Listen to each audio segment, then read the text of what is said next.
sit down. One of the books, is that I had years and years and years ago, is the Bill Kela method, right? And I can tell you, everyone, that has trained millions and millions of dogs. And if you read through this, it's quite firm, but it works. The new book they've got is a lot gentler, a more modern approach. But this book here was one of the first books that showed people how to train dogs. Service dogs, film star dogs, a number of dogs. And at the end of the day, it's a great read. If you can get hold of a copy of that, if you want to educate yourself, it's a fantastic book. So just to show you the book, that's that book there. Okay, and that book to me was revolutionary when I read it all them years ago.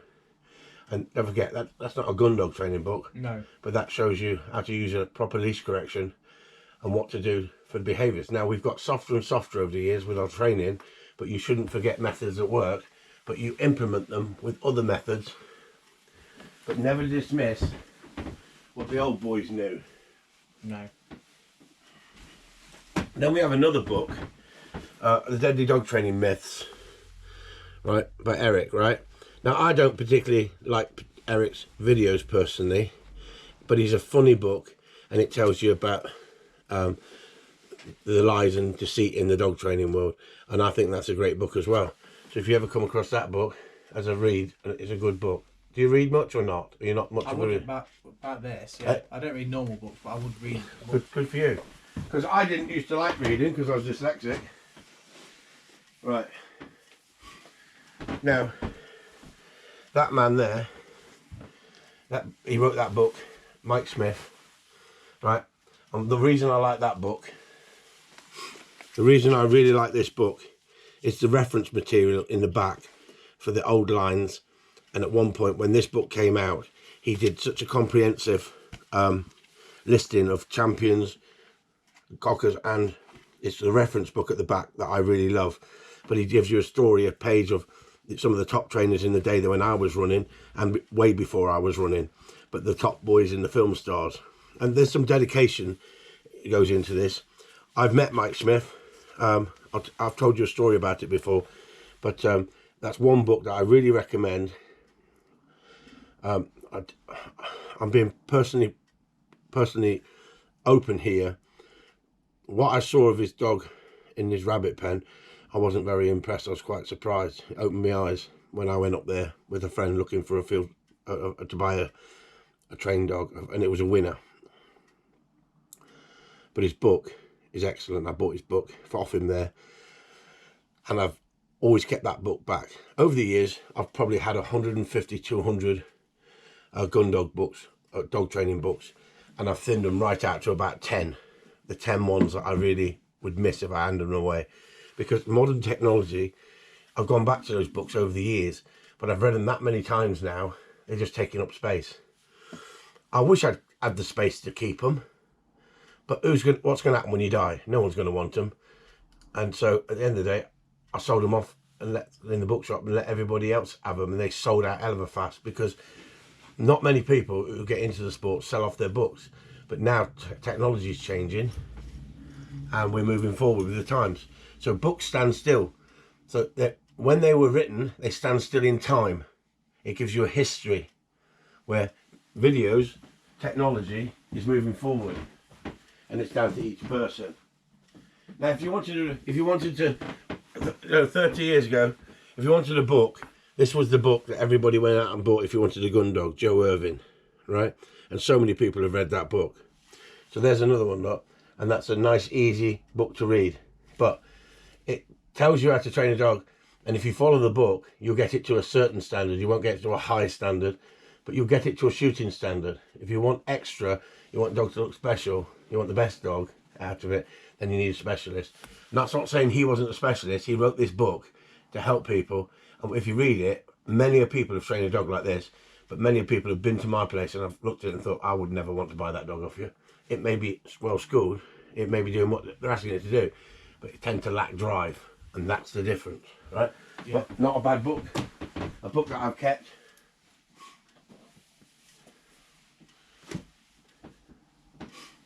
Now here is the here is the god of the gun dog world, Keifer Lanson. This guy was the god of the gun dog world. This is the man who gave me the knowledge and the understanding. That man was a genius. I think there's two dog trainers that have changed the world with gun dog training, and that's him and Ian Openshaw, right? And I absolutely adored reading his books and his articles, right? And that's the guy for me. I still would say to people from this day, go and buy that book and you'll learn so much about it. But there's a number of editions, and I've had a number of them over the years, but I kept that one because it's sentimental, that book to me, for all the stuff he did. But look how dark and yellow it is now. It's like an old man's book, isn't it? Like, it's like a bit of history on the... Yeah. But that's a lovely book. Right. So then we go into a completely different direction. We go into a completely different direction and we go into the monks of Newskeet. And you might think, well, what's he doing this? He's got Alsatians, because that's what they do. They bring on Alsatians. And these guys have been training. These are monks. These are religious people. Supposed to be caring people, aren't they? They use discipline. They use the tools. And people slag them off as well. But they get good results. And if you watch everything, you will come across artists that you like on music, for instance, or films that you like. And some people wouldn't like them. And dog training books are the same. Some of them you love. And I love this book. This is one of them books that I bought years ago, and I really, really liked it. Right, and that's the difference. And I could keep going and give you book after book after book. It's like a modern book is Larry Crone's book on e-collar training, right? And I'll show you that. And I'm going to give you a breakdown of that book for people who want e-collar training. And we're going to do a session on reading Larry's book. Because I rate people who I like, who I've copied, because I have copied people. I have taken their ideas, and people have taken my ideas over the years. There's nothing wrong with that. But don't own it as if you've invented it. Have the decency to say, that guy showed me that, and I took a little bit from him. And that's how us dog trainers should be doing it. We should be saying, that book there helped me understand the psychology behind dog training. Because this is more in-depth psychology than giving a dog a freaking hammering. But don't dismiss the books when you go back in past and go, bloody hell, a bit harsh there. You learn from it. We've moved forward with dog training, and we should move forward, and we should find better ways. Else we're dinosaurs. But you can't train dogs with love and affection alone. No. So the reason I'm doing this for Dan is that I'm now going to give you another book, and this is the Bible of the gun dog world. The Bible of the gun dog world. And that is Wilson Stevens' Gun Dog Sense and Sensibility. And I think if I gave Dan that book and said, go in the caravan and read that and come back and tell me what it's about, he'd be scratching his freaking head and saying, I ain't got a freaking clue. Because this guy was very intelligent. And this guy wrote this book. When he wrote this book, when I read it, I had to put it down 5 times. It was too complicated. But for some reason, there was snippets in it that I remembered, and I kept going back to it for reference. And about 10 years into my trialing, after I've won with those dogs, well, no, it was before that. It was before that because I actually won. I won under him, and he was judging at the age of 100 or something like 98 or something. I think he lived to 106. And I said to him, how do you keep young, Wilson? He says, keep your women younger than you. And I think he had a few marriage split-ups and that. But that book there, if you've been doing it for 10 years and you've got some real good understanding, when you then flip that book open, you'll go, Jesus Christ, he's dead right. Everything in that book is what I have reached that level. 10 years, if you study it and go after it for a long time.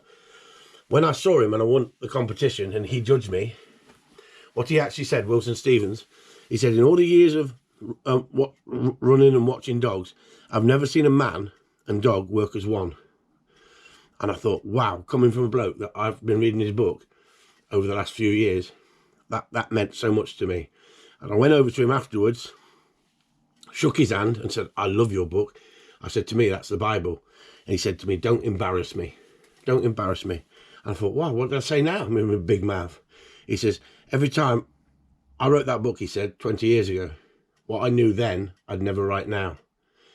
How humble that is as a dog trainer. Yeah. That is the way we should be, because this is stood still in time. When he wrote this, he'd probably been doing it for 10 years and wrote this book. When he gone on another 20 years and studied and learnt more, he said, I'll never have put some of this stuff in the book that I now know. Isn't that wonderful? That's real dog training. That has always opened my eyes, those few words. That you couldn't ask for a more humble man in that situation. He might have gone through a number of relationships and not be very good with his missuses or likes to swap. I don't know. I'm not being personal. But what I'm saying is, that to me was the Bible of the psychology at 10 years. Because if you don't question what you do, and I'm talking about, we were firm with those dogs in them years, because that's the way we were taught from the old school. Not all old school were dead firm, but they didn't mess around. There was no emotion involved in the same way. You didn't show it, and you still shouldn't show it today. You should never punish a dog with emotion. You should never punish a dog when you're angry. If you're angry, you're not training. You've not got your training right. You get days when the dog goes wrong. You've got to correct it, but it's not personal. It's only business. You're training the dog. You don't see it. You're not being nasty. No. But you've got to be able to control your temper. And if you can't control your temper, you shouldn't be training dogs. It's as simple as that. Because I've seen people who aren't bad little trainers, but when they lose a temper, they go a bit scatty.